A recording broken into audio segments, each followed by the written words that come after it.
بعد كده خلونا نبدا بس نوضح هو انا محتاج انزل كام بوست وايه الحاجات اللي محتاجه تكون متوفره في صفحتي الاول عشان اقدر اقول انها صفحه جاهزه ان انا ابدا اعمل عليها اعلانات مموله واستهدف منها العميل واوصل للعميل بتاعي.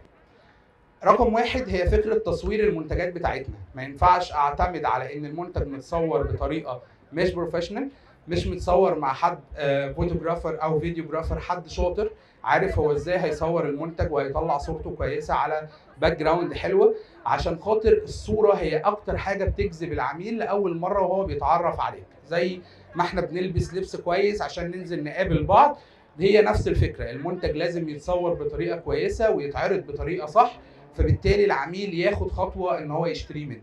ثم محتاج ديزاينر جرافيك يكون بتعاقد معاه او بتعلم ازاي اعرف اعمل ديزاينز. وفي برامج على فكره لو حضراتكم كتبتوا اساميها زي برنامج كانفا، زي برنامج فري بيك، زي برامج كتير اونلاين بتوفر لاي حد ما عندوش القدره ان هو يكون ديزاينر انه يعرف يعمل ديزاين بالوان جذابه شويه وكرييتيف تجذب عين العميل بتاعه.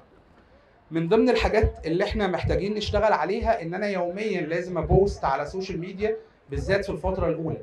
ما ينفعش اجي النهارده الخميس انا قاعد فاضي فهخش هقعد انزل شويه بوستز وهقعد انزل شويه حاجات واعلن عن شويه اعلانات ليا وبقيه الاسبوع انا ما بنزلش اي حاجه.